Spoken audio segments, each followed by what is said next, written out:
ओम नमो भगवते वासुदेवाय। श्रीमद् भागवत महापुराण आठमो स्कंद પાંચમો અધ્યાય। દેવોનું બ્રહ્માજી પાસે જવું અને બ્રહ્માજીએ કરેલી ભગવાનની સ્તુતિ। શ્રી સુખદેવજી કહે છે, હે પરીક્ષિત, ભગવાને કરેલી ગજેન્દ્ર મોક્ષની આ પવિત્ર લીલા સઘળા પાપ કર્મોનો નાશ કરનારી છે, એ મેં તમને કહી સંભળાવી। હવે તમે રૈવત મન્વંતરની કથા સાંભળો। પાંચમા મનુનું નામ હતું રૈવત। તેઓ ચોથા મનુ તામસના સગા ભાઈ હતા। તેમના અર્જુન, બલિ, વિંધ્ય વગેરે ઘણા પુત્રો હતા। તે મન્વંતરમાં ઇન્દ્રનું નામ વિભુ હતું અને પુત્રય વગેરે દેવોનો મુખ્ય સમુદાય હતો।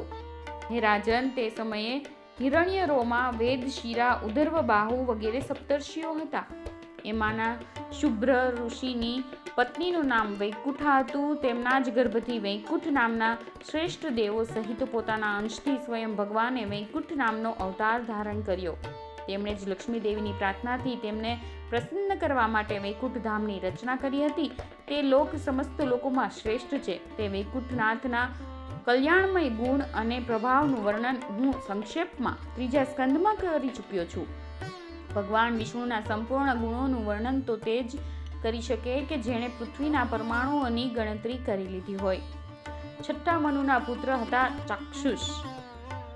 તેમના પુરુષ, શુદ્ધમન વગેરે ઘણા પુત્રો હતા। ઇન્દ્રનું નામ હતું મંત્રદ્રુમ અને મુખ્ય દેવો હતા આપ્ય વગેરે। આ મન્વંતરમાં હવિષ્યમાન, વિરક વગેરે સપ્તર્ષિ હતા। જગતના સ્વામી ભગવાને તે સમયે પણ વૈરાજની પત્ની સંભૂતિના ગર્ભથી અજીત નામે અંશાવતાર લીધો હતો। તેમણે જ સમુદ્ર મંથન કરીને દેવોને અમૃત પીવડાવ્યું હતું તથા તેઓ જ કચ્છપનું રૂપ ધારણ કરીને મંદ્રાચલના રવૈયાનો આધાર બન્યા હતા। રાજા પરીક્ષિતે પૂછ્યું, હે બ્રહ્મન, ભગવાને ક્ષીરસાગરનું મંથન કેવી રીતે કર્યું? તેમણે કચ્છપનું રૂપ લઈને કયા કારણે અને શા ઉદ્દેશ્યથી મંદ્રાચલને પોતાની પીઠ પર ધારણ કર્યો? તે સમયે દેવતાઓને અમૃત કેવી રીતે મળ્યું? બીજી પણ કઈ કઈ વસ્તુઓ સમુદ્રમાંથી નીકળી? ભગવાનની આ લીલા ઘણી જ અદ્ભુત છે। તે કૃપા કરીને તમે અવશ્ય કહી સંભળાવો। તમે ભક્ત વત્સલ ભગવાનના મહિમાનું જેમ જેમ વર્ણન કરો છો તેમ તેમ મારું હૃદય તેને વધુ ને વધુ સાંભળવા માટે ઉત્સુક થતું જાય છે, તૃપ્તિ પામતું નથી, કારણ કે દીર્ઘકાળથી એ સંસારની જ્વાળાઓથી બળતું જ રહ્યું છે। સુતજીએ કહ્યું, હે શૌનકાદિ ઋષિજનો, ભગવાન શ્રી સુખદેવજીએ રાજા પરીક્ષિતના આ પ્રશ્નનું અભિનંદન કરતા ભગવાનની સમુદ્ર મંથનની લીલા વર્ણવાનું શરૂ કર્યું। શ્રી સુખદેવજી કહે છે, હે પરીક્ષિત, જે સમયની વાત છે તે સમયે અસુરોએ પોતાના તીક્ષ્ણ શસ્ત્રોથી દેવોને પરાજિત કરી દીધેલા હતા। તે યુદ્ધમાં ઘણા બધાએ પ્રાણ ગુમાવ્યા। તેઓ રણભૂમિમાં ઢળી પડ્યા અને ફરીથી ઉઠી શક્યા નહીં। દુર્વાસાના શાપથી ત્રણેય લોક અને સ્વયં ઇન્દ્ર પણ શ્રીહીન થઈ ગયા હતા, ત્યાં સુધી કે યજ્ઞ, યાગ વગેરે ધર્મ કર્મોનો પણ લોપ થઈ ગયો હતો। અહીં દુર્વાસાના શાપની વાત કરીએ તો આ પ્રસંગ શ્રી વિષ્ણુ પુરાણમાં આ પ્રમાણે વર્ણવાયેલો છે। એકવાર શ્રી દુર્વાસાજી વૈકુંઠ લોકમાંથી આવી રહ્યા હતા। રસ્તામાં તેમને ઐરાવત પર આરૂઢ થયેલા દેવરાજ ઇન્દ્ર મળ્યા। તેમણે ત્રિલોકના અધિપતિ જાણીને દુર્વાસાજીએ ભગવાનના પ્રસાદની માળા આપી, પણ ઇન્દ્રે ઐશ્વર્યના મદને લીધે તેનો કશો પણ આદર નહીં કરતા તેને ઐરાવતના માથા પર નાખી દીધી। ઐરાવતે તેને સૂંઢમાં લીધી અને પગ તળે કચડી નાખી। તેથી દુર્વાસાજીએ ક્રોધિત થઈને શાપ આપ્યો કે, હે ઇન્દ્ર, ત્રણેય લોક સહિત તું સત્વરે ઐશ્વર્યહીન થઈ જઈશ। તો એવી રીતે દુર્વાસાના શાપથી ત્રણેય લોક અને સ્વયં ઇન્દ્ર પણ શ્રીહીન થઈ ગયા હતા, ત્યાં સુધી કે યજ્ઞ, યાગ વગેરે ધર્મ કર્મોનો પણ લોપ થઈ ગયો હતો। આ બધી દુર્દશા જોઈને ઇન્દ્ર, વરુણ વગેરે દેવોએ અંદરો અંદર ઘણું વિચાર્યું, પણ પોતાના વિચારોથી તેઓ કોઈ નિર્ણય કરી શક્યા નહીં। ત્યારે તે બધાએ સુમેરુ પર્વતના શિખર પર સ્થિત બ્રહ્માજીની સભામાં ગયા અને ત્યાં તેમણે ઘણી નમ્રતાથી બ્રહ્માજીની સેવામાં પોતાની પરિસ્થિતિનું વિસ્તૃત વર્ણન કર્યું।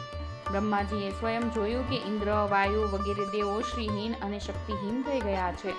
લોકોની દશા ઘણી વિકટ અને સંકટગ્રસ્ત થઈ ગઈ છે અને આનાથી વિપરીત અસુરોનો અભ્યુદય થઈ રહ્યો છે।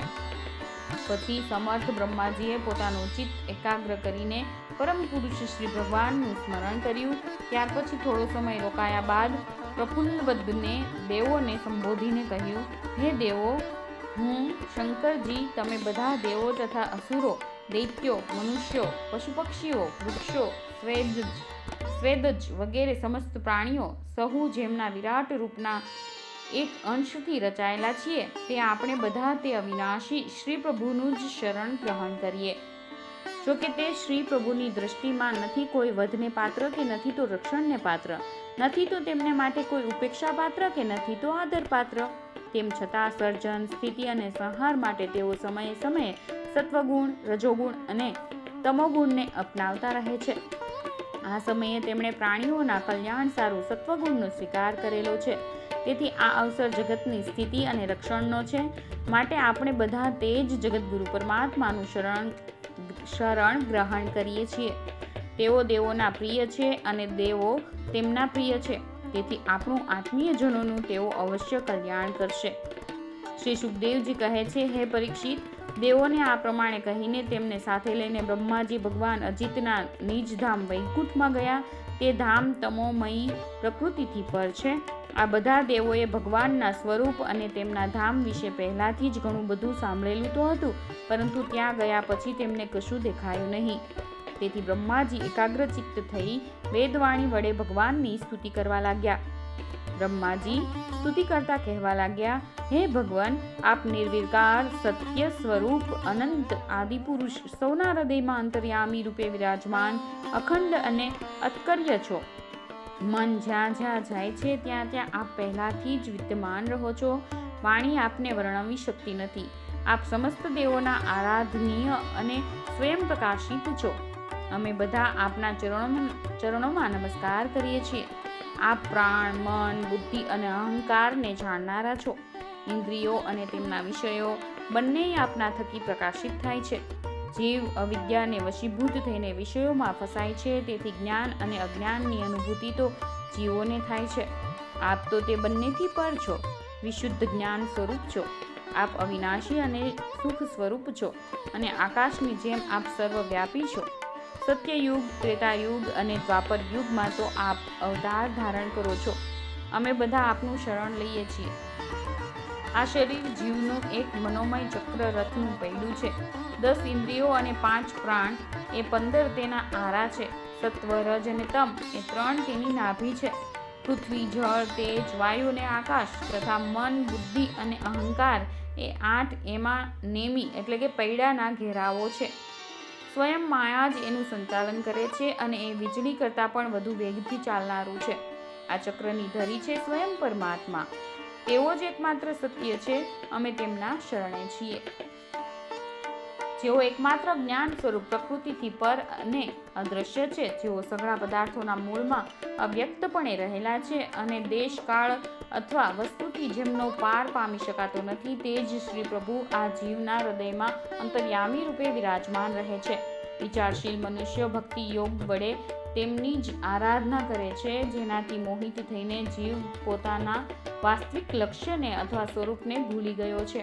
તે માયા એ શ્રી પ્રભુની જ છે અને તેનો પાર કોઈ પણ પ્રેમી પામી શકતું નથી. પરંતુ સર્વશક્તિમાન શ્રી પ્રભુ પોતાની તે માયાને તથા તેના ગુણોને પોતાના વશમાં કરીને સઘળા પ્રાણીઓના હૃદયમાં સંભાવપૂર્વક વિચરણ કરતા રહે છે. જીવ પોતાના પુરુષાર્થથી નહીં પણ તેમની કૃપાથી જ તેમને પ્રાપ્ત કરી શકે છે. અમે તેમના ચરણોમાં નમસ્કાર કરીએ છીએ. આમ તો અમે દેવો અને ઋષિઓ પણ તેમના પરમ પ્રિય સત્વમય શરીરમાંથી ઉત્પન્ન થયેલા છીએ, તો પણ તેમના આંતરબાહ્ય એકરસ પ્રગટી રહેલા વાસ્તવિક સ્વરૂપને જાણતા નથી. તો પછી રજોગુણ અને તમોગુણ પ્રધાન અસુરો વગેરે તો તેમને જાણી જ કેવી રીતે શકે? તે જ શ્રી પ્રભુના ચરણોમાં અમે નમસ્કાર કરીએ છીએ. તેમની જ રચેલી આ પૃથ્વી તેમનું ચરણ છે. આ જ પૃથ્વી પર જરાયુજ, અંડજ, સ્વદેજ, સ્વેદજ અને ઉદ્વિદજ આ 4 પ્રકારના પ્રાણીઓ રહે છે. તે પરમ સ્વતંત્ર, પરમ ઐશ્વર્યશાળી પુરુષોત્તમ પર બ્રહ્મ અમારા પર પ્રસન્ન થાઓ. આ અત્યંત શક્તિશાળી જળ તેમનું વીર્ય છે. એ જળમાંથી જ ત્રણેય લોક અને સમસ્ત લોકોના લોકપાલો ઉત્પન્ન થાય છે, વૃદ્ધિ પામે છે અને જીવતા રહે છે. તે પરમ ઐશ્વર્યશાળી પર બ્રહ્મ અમારા પર પ્રસન્ન થાઓ. શ્રુતિઓ કહે છે કે ચંદ્ર તે શ્રી પ્રભુનું મન છે. આ ચંદ્ર સમસ્ત દેવોનું અન્ન, બળ અને આયુષ્ય છે. તેઓ જ વૃક્ષોના સ્વામી અને પ્રજાઓના પાલક છે. મનને અપનાવનારા આવા ઐશ્વર્યશાળી શ્રી પ્રભુ અમારા પર પ્રસન્ન થાઓ. અગ્નિ તેમનું મુખ છે. તેની ઉત્પત્તિ જ એ માટે થઈ છે કે જેનાથી યજ્ઞ, યાગ વગેરે કર્મકાંડ સંપૂર્ણપણે સંપન્ન થઈ શકે. આ જ અગ્નિ શરીરની અંદર જઠરાગ્નિ રૂપે અને સમુદ્રની અંદર વડવાગ્નિ રૂપે રહીને તેમનામાં રહેતા અન્ન, જળ અને ધાતુઓનું પાચન કરતું રહે છે અને સઘળા દ્રવ્યોની ઉત્પત્તિ પણ તેનાથી જ થયેલી છે. આવા પરમ ઐશ્વર્યશાળી ભગવાન અમારા પર પ્રસન્ન થાઓ. જેમના વડે જીવ દેવ્યાન માર્ગે બ્રહ્મલોકને પામે છે, જેઓ વેદોની સાક્ષાત મૂર્તિ અને ભગવાનના ધ્યાન કરવા યોગ્ય ધામ છે, જેઓ પુણ્યલોક સ્વરૂપ હોવાને કારણે મુક્તિનું દ્વાર અને અમૃતમય છે અને કાળરૂપ હોવાને કારણે મૃત્યુ પણ છે, એવા સૂર્ય જેમના નેત્ર છે, તે પરમ ઐશ્વર્યશાળી ભગવાન અમારા પર પ્રસન્ન થાઓ.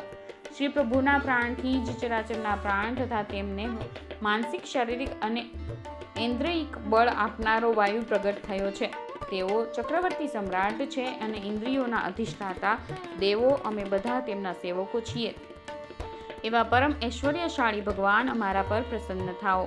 જેમના કાનોમાંથી દિશાઓ, હૃદયમાંથી ઇન્દ્રિય ગોલોક અને નાભીમાંથી આકાશ ઉત્પન્ન થયા છે, જેઓ 5 પ્રાણ, જેમાં પ્રાણ, અપાન, ઉદાન, સમાન અને વ્યાન, 10 ઇન્દ્રિયો, મન, 5 અસુ એટલે કે નાગ, કુર્મ, કૃકલ, દેવદત્ત અને ધનંજય તેમજ શરીરના આશ્રય છે, તે પરમ ઐશ્વર્યશાળી ભગવાન અમારા પર પ્રસન્ન થાઓ. જેમના બળમાંથી ઇન્દ્ર, પ્રસન્નતામાંથી સમસ્ત દેવો, ક્રોધમાંથી શંકર, બુદ્ધિમાંથી બ્રહ્મા, ઇન્દ્રિયોમાંથી વેદો અને ઋષિઓ તથા લિંગમાંથી પ્રજાપતિ ઉત્પન્ન થયા છે, તે પરમ ઐશ્વર્યશાળી ભગવાન અમારા પર પ્રસન્ન થાઓ. જેમના વક્ષસ્થળમાંથી લક્ષ્મી, છાયામાંથી પિતૃઓ, સ્તનમાંથી ધર્મ, પીઠમાંથી અધર્મ, મસ્તકમાંથી આકાશ અને વિહારમાંથી અપ્સરાઓ પ્રગટ થયા છે, તે પરમ ઐશ્વર્યશાળી ભગવાન અમારા પર પ્રસન્ન થાઓ.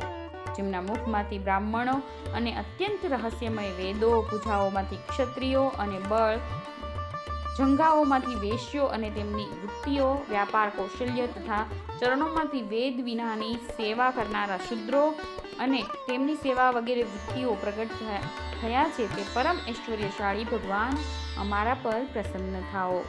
જેમના અધરમાંથી લોભ અને હોઠમાંથી પ્રીતિ, નાસિકામાંથી કાંતિ, સ્પર્શમાંથી પશુઓનો પ્રિય કામ, ભ્રમરોમાંથી યમ અને આંખના રૂવામાંથી કાળની ઉત્પત્તિ થઈ છે, તે પરમ ઐશ્વર્યશાળી ભગવાન અમારા પર પ્રસન્ન થાઓ. સમસ્ત પદાર્થો, કાળ, કર્મ, સત્વાદી ગુણ અને પંચ મહાભૂતો વગેરે બધા તે પરમાત્માની માયાથી જ ઉત્પન્ન થયા છે એવું કહેવામાં આવ્યું છે. એ પરમ તત્વનું વિવેકી પુરુષો અનિર્વચનીય કહીને વર્ણન કરે છે અને નેતિ નેતિ કહીને બધાનો નિષેધ કરીને શાસ્ત્રો વર્ણન કરે છે, તે પરમેશ્વર અમારા પર પ્રસન્ન થાઓ. જેઓ માયા થકી નિર્મિત ગુણોમાં અને તે વૃત્તિઓથી આસક્ત થતા નથી, જેઓ વાયુની જેમ સદા સર્વદા અસંગ રહે છે, જેમના સઘળી શક્તિઓ શાંત ગયેલી છે, તે પોતાના આત્માનંદ લાભથી પરિપૂર્ણ આત્મ સ્વરૂપ ભગવાનને અમારા નમસ્કાર છે. હે પ્રભુ, અમે આપના શરણાગત છીએ. અમે ઈચ્છીએ છીએ કે મંદ મંદ સ્મિતવાળું આપનું મુખ કમળ અમે પોતાની આ જ આંખોથી જોઈએ. આપ કૃપા કરીને અમને તેનું દર્શન કરાવો. હે પ્રભુ, આપ અવારનવાર પોતે જ પોતાની ઈચ્છાથી અનેક રૂપ ધારણ કરો છો અને અમારે માટે જે કામ કરવાનું અત્યંત મુશ્કેલ હોય છે તેને આપ સહેજમાં જ કરી દો છો. આપ સર્વશક્તિમાન છો, તેથી આપને માટે તો એમાં શી મુશ્કેલી હોય? વિષયોના લોભમાં પડીને જે દેહાભિમાનીઓ દુઃખ ભોગવી રહ્યા છે તેમને કર્મ કરવામાં પરિશ્રમ અને ક્લેશ તો ઘણો વધુ થાય છે, પણ તેનું ફળ ઘણું ઓછું ઉપજે છે. મોટે ભાગે તો તેમને નિષ્ફળતા જ મળે છે, પરંતુ જે કર્મો આપને સમર્પિત કરવામાં આવે છે તે કર્મો કરતી વખતે જ પરમ સુખ મળે છે. તે કર્મો સ્વયં ફળરૂપ જ છે. ભગવાનને સમર્પિત કરવામાં આવેલો નાનામાં નાનો કર્માભાસ પણ નિષ્ફળ થતો નથી, કારણ કે ભગવાન જીવના પરમ હિતેશી, પરમ પ્રિયતમ અને આત્મા જ છે. જેમ વૃક્ષના મૂળને પાણીથી સિંચવું એ તેની નાની મોટી ડાળીઓને પણ સિંચી હોવાનું ગણાય છે, તેવી જ રીતે સર્વાત્મા ભગવાનની આરાધના એ સઘળા પ્રાણીઓની અને પોતાની પણ આરાધના છે. જેઓ ત્રણેય કાળમાં અને તેનાથી પર પણ એક રસ રહેલા છે, જેમની લીલાઓનું રહસ્ય તર્ક વિતર્કથી પર છે, જેઓ સ્વયં ગુણોથી પર હોવા છતાં પણ ગુણોના સ્વામી છે તથા આ સમયે સત્વગુણમાં સ્થિત છે, એવા આપને હે પ્રભુ અમે વારંવાર નમસ્કાર કરીએ છીએ. 8મા સ્કંદ અંતર્ગત અમૃત મંથનમાંનો 5મો અધ્યાય સમાપ્ત.